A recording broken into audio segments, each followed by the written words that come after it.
La semana pasada hablamos sobre cómo estar seguros que la Biblia es la palabra de Dios. Hoy hablaremos sobre cómo ser salvo y saberlo. Yo estaba en el hospital. Una mujer estaba muriendo, su familia ahí con ella. Una ocasión tan triste y difícil. Alguien mencionó que ella no estaba lista para morir porque no conocía al Señor, no era salva. Y dije, ¿le importa si yo hablo con ella? Con amabilidad y cortesía, me acerqué a la señora y le dije, señora, quiero hablarle sobre el Señor Jesucristo. ¿Le gustaría saber cómo puede estar segura de que va a ir al cielo? Y ella respondió que sí. Así que le hablé del Evangelio. Le dije que Cristo murió por nuestros pecados, por los de ella, y pagó su deuda. Y le dije que si aceptaba a Jesús por fe, sería salva, perdonada, y estaría camino al cielo con certeza divina. Y ella respondió, yo quiero eso. Y oré con ella. Y ella oró y pidió a Cristo que entre en su corazón, que perdone sus pecados y que le dé salvación eterna. Luego regresé donde sus familiares. El yerno estaba ahí. Y le dije, ¿no es maravilloso que ahora es salva? ¿Y saben lo que él me contestó? Oh, nadie sabe si es salvo. Y yo le dije, hombre, claro que sí. Y él dijo, no. Lo mejor que se puede hacer es esperar que uno sea salvo. Así que compartí con él un versículo. Es el pasaje de la Escritura que vamos a tener hoy. Quiero que busquen 1 de Juan capítulo 5 desde el versículo 11. Y este es el testimonio, que Dios nos ha dado vida eterna, y esta vida está en su Hijo. El que tiene al Hijo tiene la vida. El que no tiene al Hijo de Dios no tiene la vida.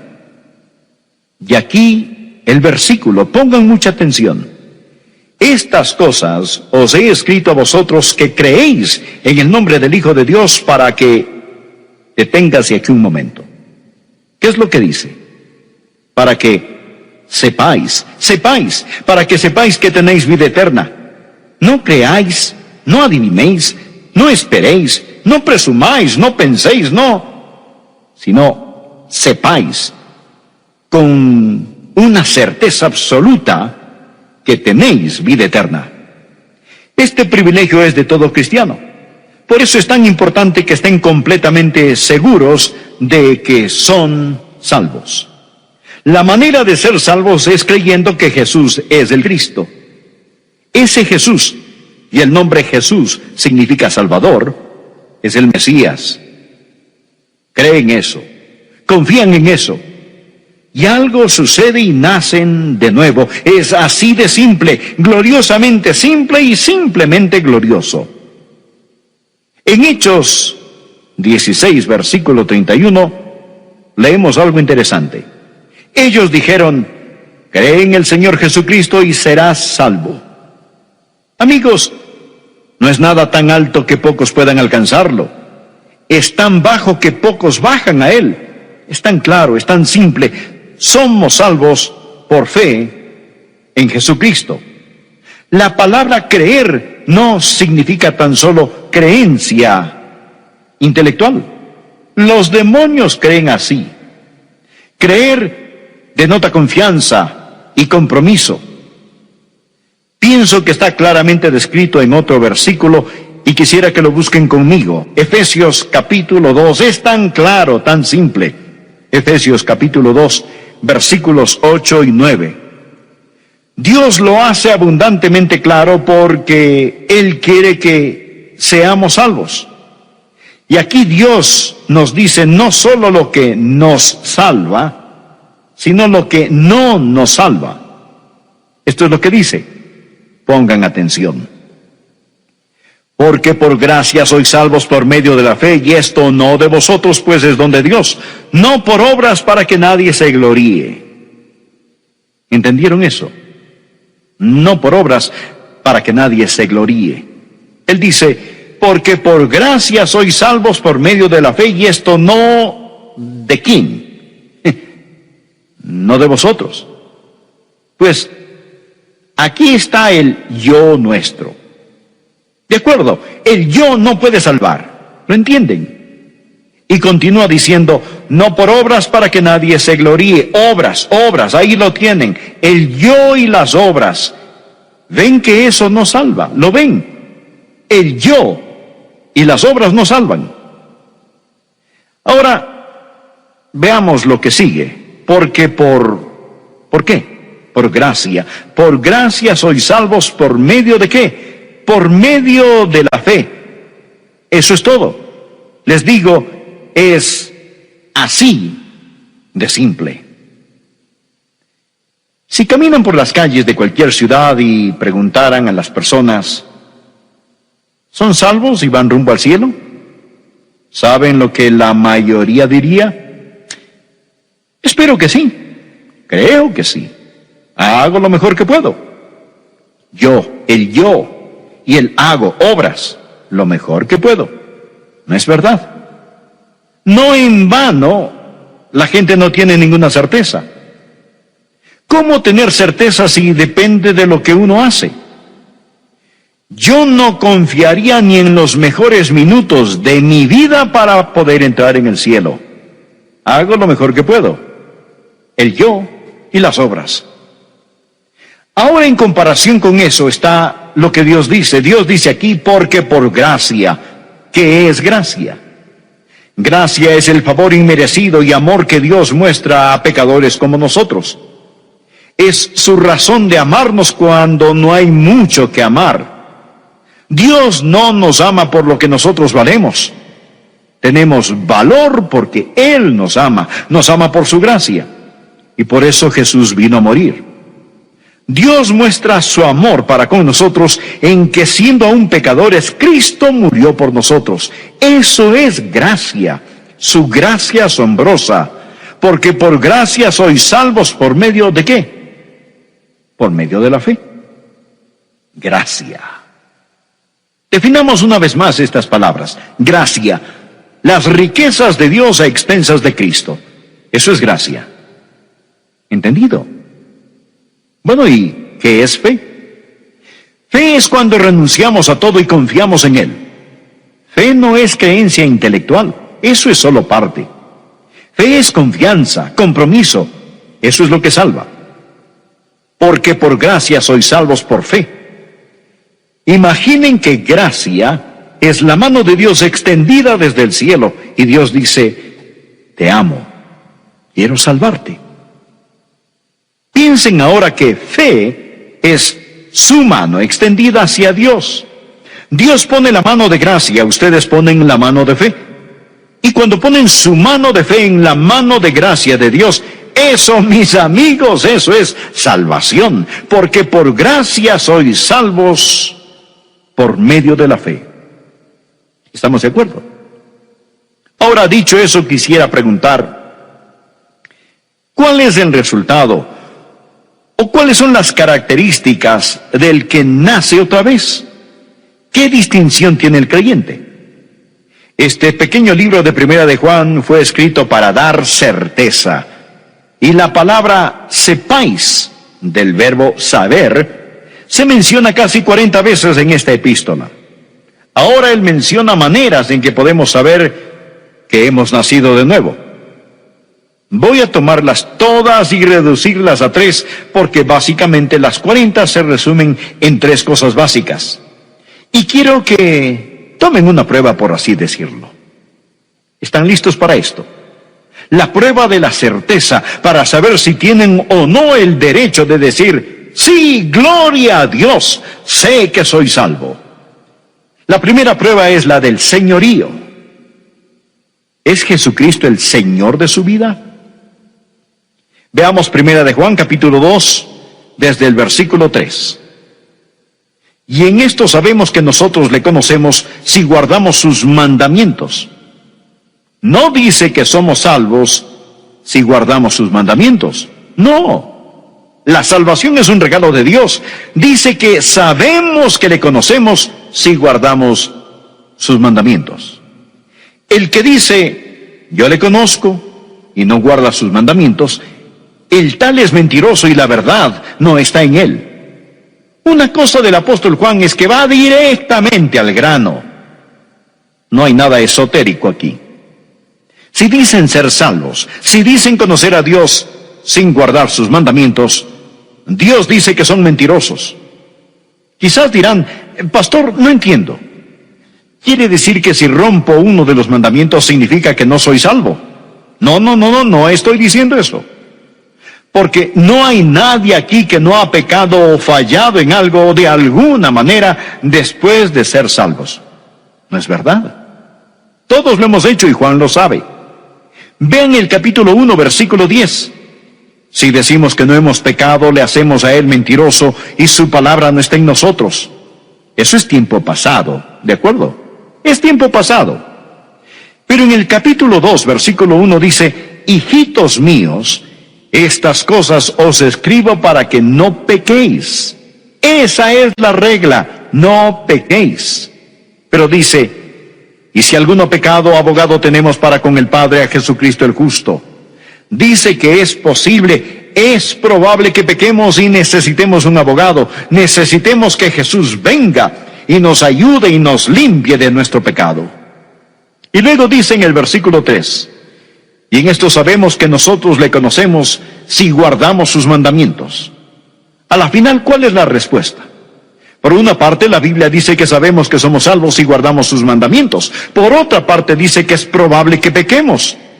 La clave es la palabra guardar. Miren la palabra guardar en el capítulo 2, versículo 3. Sabemos que le conocemos si guardamos sus mandamientos. Para nosotros, como hijos de Dios, sus mandamientos son nuestra guía, la meta de nuestras vidas. No deseamos salir de rumbo. Sí, a veces nos arrastra el viento, sí, a veces no miramos las estrellas, cierto, a veces fallamos, y hay veces que a lo mejor navegamos mal, pero el gran deseo de nuestra vida es guardar los mandamientos de Dios, y Juan dice, si no tienen ese deseo, necesitan ser salvos. Ahora viene la segunda prueba. Hay la prueba del señorío y la segunda prueba en Primera de Juan es la de la fraternidad. La prueba de la fraternidad. Permítanme mostrarles lo que dice Juan sobre esto. En Primera de Juan, capítulo 3, versículo 14. Sabemos, otra vez la palabrita, sabemos que hemos pasado de muerte a vida en que amamos a los hermanos. El que no ama a su hermano permanece en muerte. Es lo que dice Juan. Y ahora pasemos a Primera de Juan, capítulo 4, verso 20. Si alguno dice yo amo a Dios y aborrece a su hermano, es mentiroso. Pues el que no ama a su hermano a quien ha visto, ¿cómo puede amar a Dios a quien no ha visto? Y nosotros tenemos en este mandamiento de él, el que ama a Dios, ame también a su hermano. Y en el capítulo 5, versículo 1, todo aquel que cree que Jesús es el Cristo es nacido de Dios, y todo aquel que ama al que engendró, es decir, el que ama al Padre, ama también al que ha sido engendrado por él. Cuando aman al Padre Celestial, aman a sus hijos, a sus hermanos y hermanas en Cristo. Es una característica del cristiano, es una prueba. Es que cuando somos salvos, queremos estar con los hijos de Dios. Es una buena relación con los hijos de Dios. Claro que siempre habrá gente que diga, oh, yo puedo adorar a Dios a solas. No necesito ir a la iglesia. Dios ve mi corazón, sabe que le amo. No necesito reunirme con los hermanos.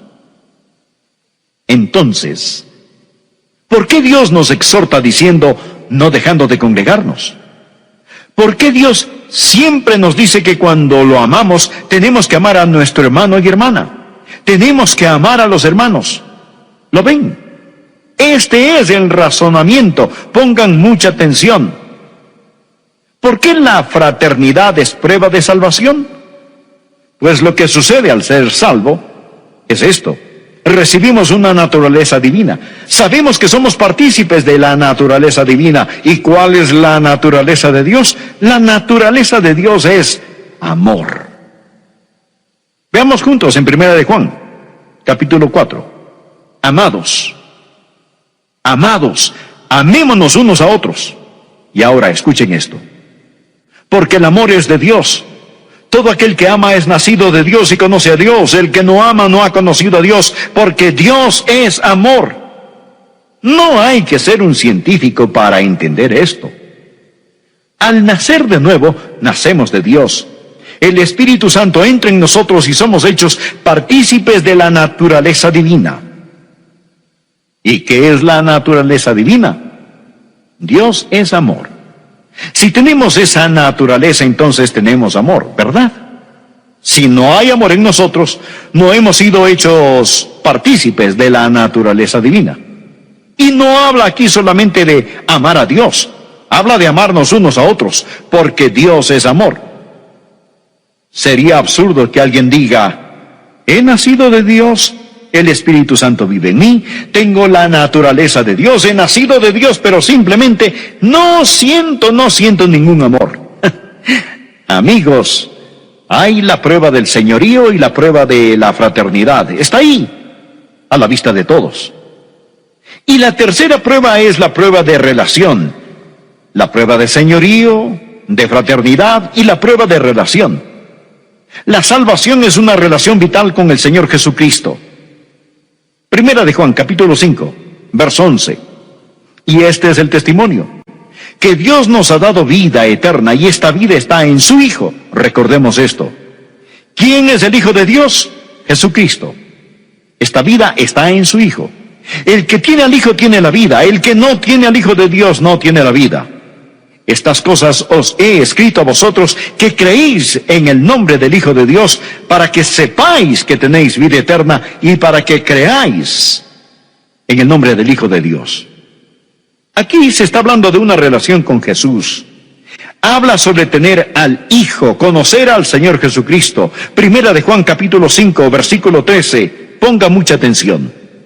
Estas cosas os he escrito a vosotros que creéis en el nombre del Hijo de Dios. No dice, estas cosas os he escrito a vosotros que creíais, tiempo pasado. No, esto es tiempo presente. Y aquí quiero decir algo que tal vez no les guste escuchar porque puede ir contra su teología. A menudo he oído decir que si uno no se acuerda de la hora, del lugar donde fue salvo, realmente no es salvo. ¿Han escuchado eso? Si no se acuerdan de la hora y del lugar, nunca fue salvo. Pero hay una pequeña falla en todo eso, y es que no está en la Biblia. Alguien lo inventó, pero no está en la Biblia. La Biblia no nos pide recordar una experiencia en el pasado como prueba de salvación. No dice, los que creyeron tienen vida eterna. Dice, el que cree. Si sabe la hora y el lugar, pues maravilloso. Yo me acuerdo del lugar y la hora. Pero si no, no significa que no somos salvos. Si están confiando en Jesús ahora, son salvos. Quizás no saben exactamente cómo sucedió. Ahora, para terminar, quiero decir esto. Es posible que sean salvos, pero no están completamente seguros. Si yo fuera ustedes, ¿saben lo que haría? Haría exactamente lo que hice, porque lo hice cuando era joven. Era salvo, creo que lo era. Aún no estoy seguro si lo era o no, pero lo iba a resolver. Es que nunca aprendí bien lo que significaba entregarse a Cristo, y por largo tiempo estuve sobre un sube y baja sin saber si era salvo o no lo era.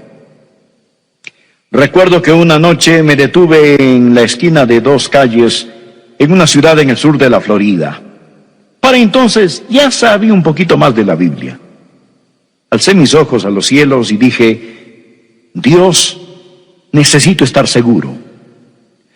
No sé si estoy perdido y bajo convicción del Espíritu, o si soy salvo y el diablo me quiere hacer dudarlo. Una cosa que sí sé, Dios mío, es que ahora quiero estar seguro. Dijiste que si creía en ti, si confiaba en ti, me salvarías. Así que alcé mis ojos a los cielos y dije, Señor, ahora con todo mi corazón, con todo lo que soy, de una vez por todas, ahora y para siempre, confío que me das salvación. Si era salvo, lo sigo siendo, pero si no lo era, ahora sí lo soy. Solo asegurándome. Y quiero decir que desde entonces hay un río de paz en mi corazón que todavía sigue fluyendo. El título de nuestro mensaje hoy es la segunda parte de cómo ser salvo y saberlo. Y si usted no es salvo y no tiene la seguridad de la salvación, entonces necesita salvarse y obtener la seguridad de su salvación. Mas si usted es salvo, tiene la salvación y la certeza y la seguridad. Algunas personas dirán, si eso es cierto, pastor, ¿qué de esto o aquello? ¿Qué me dice de este versículo? ¿Qué me dice de aquel pasaje? Bueno, permítame darle una ilustración clásica de lo que alguien haría si usted dice que cree en la seguridad eterna del creyente. Segunda de Pedro capítulo 2, en la palabra de Dios, empezando a leer en el versículo 20, Pedro dice lo siguiente: ciertamente si habiéndose ellos escapado de las contaminaciones del mundo por el conocimiento del Señor y Salvador Jesucristo, enredándose otra vez en ellas son vencidos, su postrer estado viene a ser peor que el primero. Porque mejor les hubiera sido no haber conocido el camino de la justicia, que después de haberlo conocido, volverse atrás del santo mandamiento que les fue dado. Pero les ha acontecido lo del verdadero proverbio: el perro vuelve a su vómito y la puerca lavada a revolcarse en el cieno. Alguien dirá, ¿lo ve usted? Allí enseña que una persona puede ser salva y perderse nuevamente. Bien, mire por favor conmigo más cuidadosamente este pasaje y pienso que usted comprenderá que no enseña que una persona salva pueda jamás volver nuevamente a ser no salva, porque en realidad enseña lo opuesto. En el versículo 20 dice esto: ciertamente si habiéndose ellos escapado de las contaminaciones del mundo por el conocimiento del Señor y Salvador Jesucristo. De lo que está hablando aquí es de unas personas que estaban viviendo en pecado y se liberaron a sí mismas. Oyen sobre Jesús y dijeron, ese es el camino a seguir. Cambiaron su forma de vivir, pero nunca recibieron, como vamos a mostrarle, una nueva vida. Habiéndose ellos escapado de las contaminaciones del mundo, no dice que ellos eran salvos, no dice que ellos iban en camino al cielo. Habiéndose ellos escapado de las contaminaciones del mundo por el conocimiento del Señor y Salvador Jesucristo, es decir, habían oído el Evangelio. Ellos tenían conocimiento sobre nuestro Señor y Salvador Jesucristo, pero se enredaron nuevamente en el mundo. Ahora, observe la palabra enredándose. La palabra enredar literalmente significa tejer algo. Y lo que sucedió fue esto: que esta gente estaban tejiéndose a sí mismos más profundamente en el cautiverio al seguir a ciertos maestros falsos. Y todo lo que Pedro está hablando aquí en Segunda de Pedro gira sobre el tema de los maestros falsos.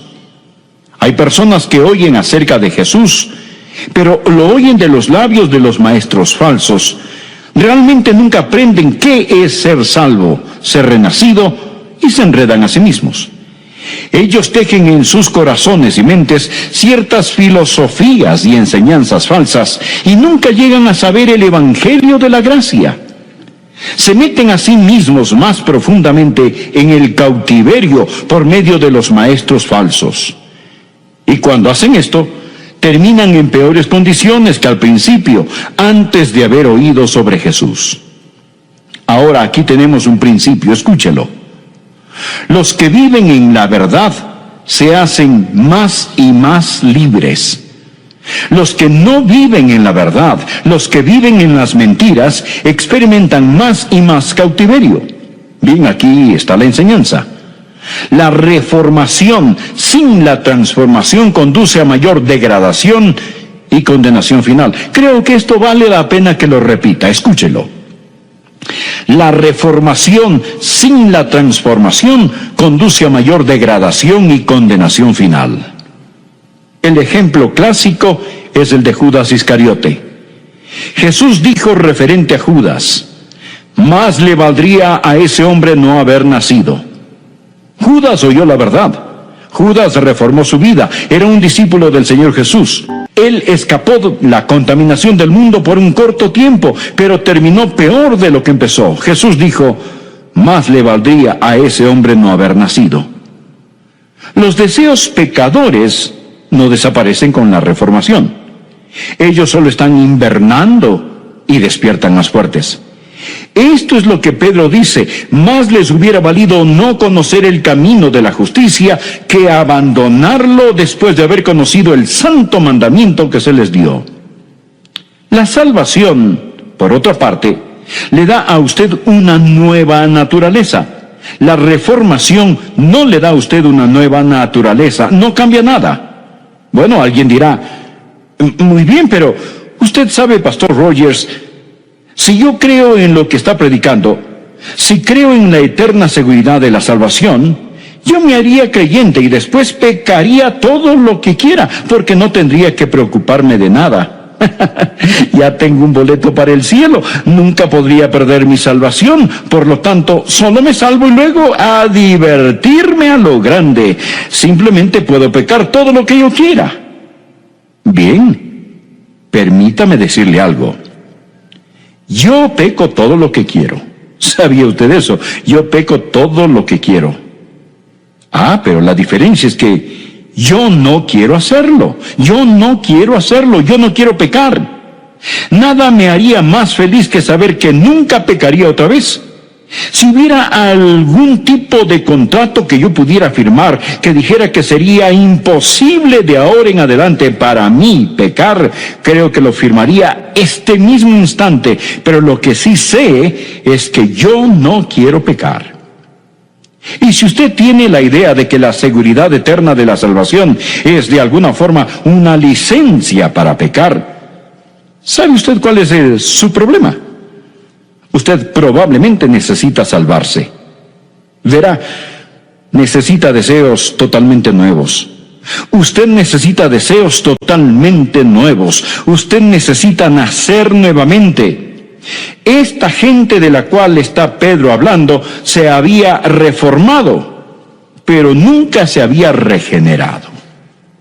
Muy bien, veamos otro versículo. Busque Mateo capítulo 24. Este es otro pasaje que la gente frecuentemente utiliza para tratar de probar que una vez que somos salvos podemos perder nuestra salvación.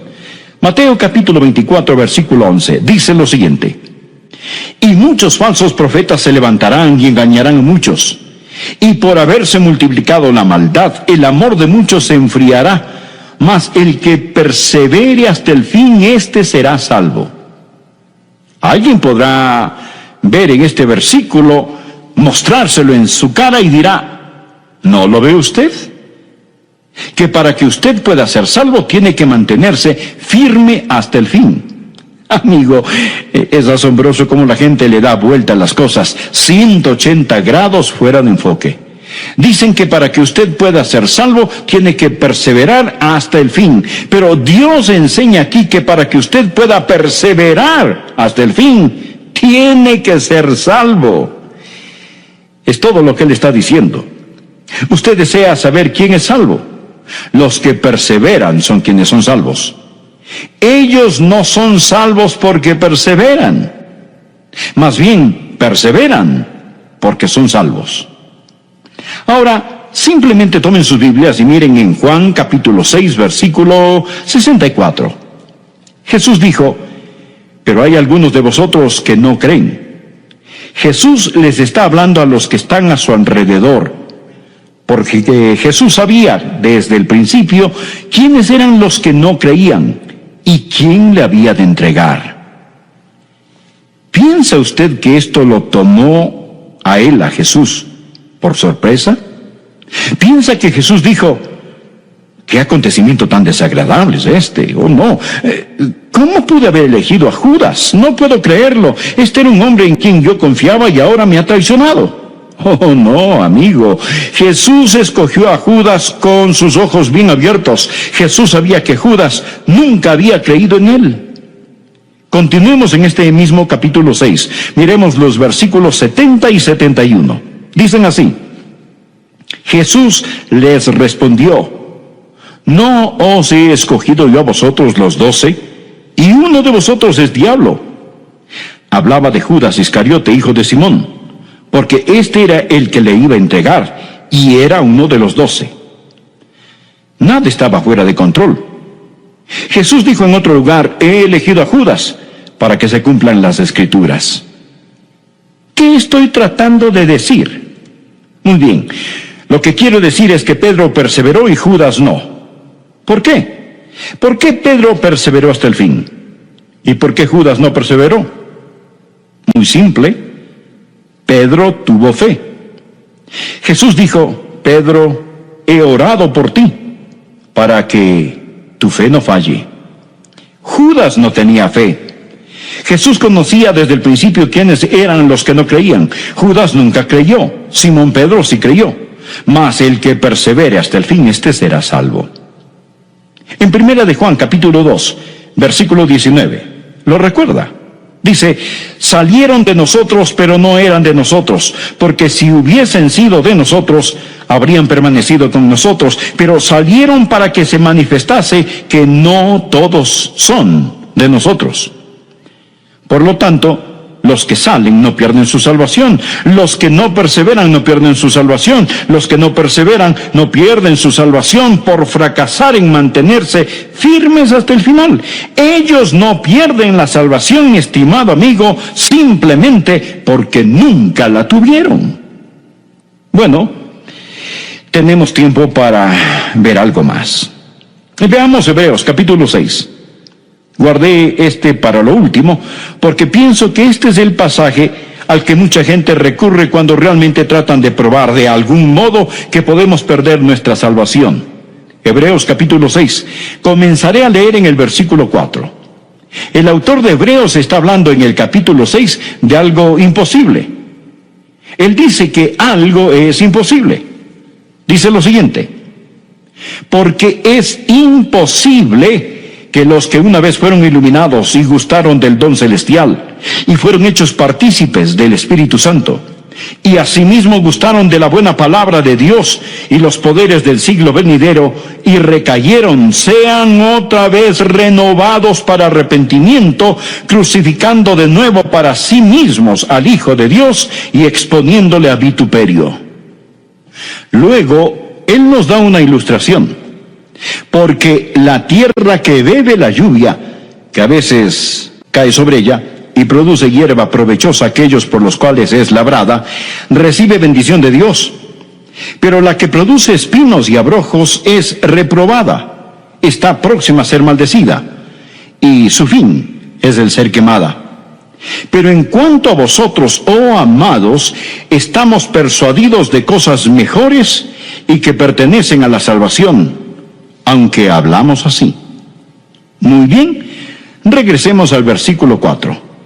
Algunas cosas son imposibles. Dice que para cierta clase de personas, si hacen ciertas cosas, es imposible que renueven su arrepentimiento. Es imposible. Si se han apartado o recayeron, dice la Biblia, es imposible que sean otra vez renovados para arrepentimiento. Ahora le digo esto: si usted usa Hebreos 6, comenzando en el verso 4, y prosiguiendo con los demás versículos, si usted utiliza este pasaje para probar que una persona puede perder su salvación, este prueba mucho más de lo que usted desea. Prueba demasiado. Porque, ¿qué prueba este pasaje? Prueba que si usted fue una vez salvo y perdió su salvación, si esta es la forma en que usted usa estos versículos, también prueba que usted nunca podrá salvarse otra vez. ¿No es esto correcto? Si recayeron o se han apartado, es imposible para ellos ser nuevamente renovados para arrepentimiento. Por lo tanto, si usted no cree que una vez salvo, siempre salvo, usted tiene que creer que 2 veces perdido, siempre perdido. ¿Entiende lo que estoy diciendo?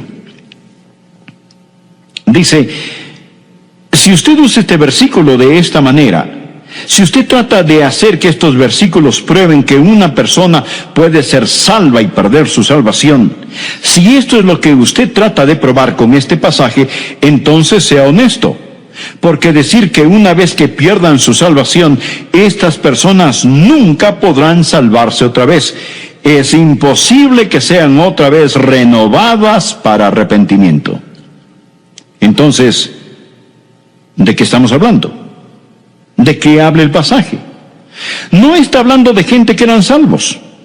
Usted me pregunta, pastor, ¿cómo sabe usted que no está hablando de gente que ha sido salva? Bien, mire el versículo 9. Pero en cuanto a vosotros, oh amados, estamos persuadidos de cosas mejores y que pertenecen a la salvación. ¿Lo ve? Él no está hablando aquí acerca de personas salvas. Él está hablando de personas quienes llegan al umbral o entrada de la salvación y se desvían.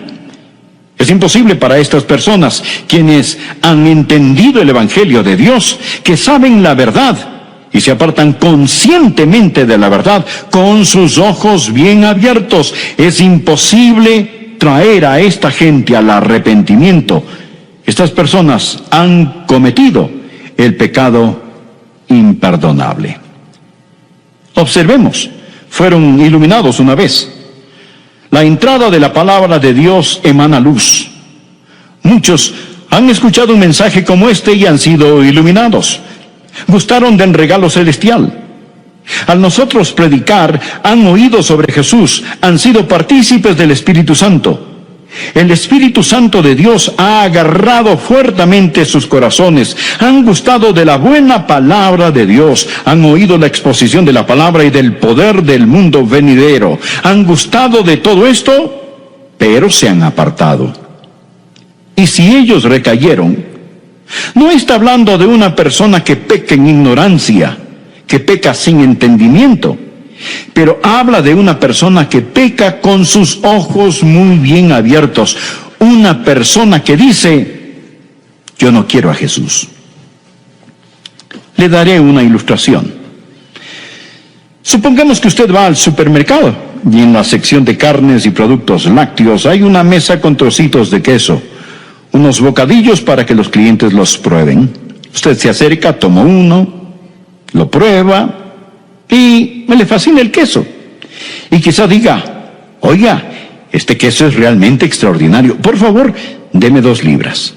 Bueno, le preparan y envuelven las 2 libras de queso, lo ponen al lado de la registradora y usted ve el número que aparece en la caja registradora y dice, espere un minuto, ¿qué es eso? Y la cajera responde, ¿eso? Es su queso. Usted le dice, un momento, debe estar bromeando. ¿Usted espera que yo pague tanto dinero por ese queso? Ella le dice, señor, es una clase de queso muy difícil de conseguir. Es un queso importado, es un queso muy caro. Pensé que usted lo quería. Usted le dice, bueno, sí, yo lo quería, pero no sabía que costara tanto. Ahora no lo quiero.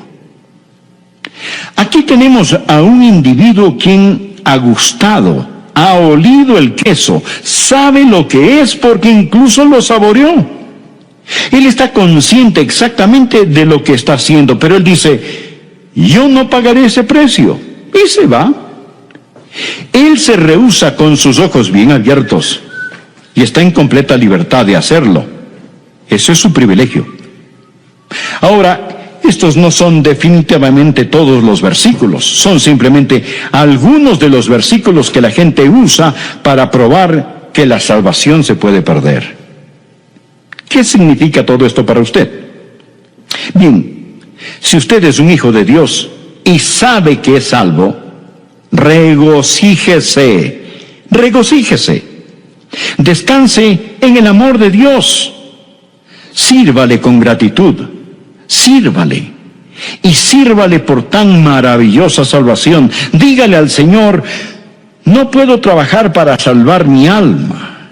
Es el trabajo que ya hizo mi Señor, pero trabajaré como un esclavo a causa del amor del precioso Hijo de Dios.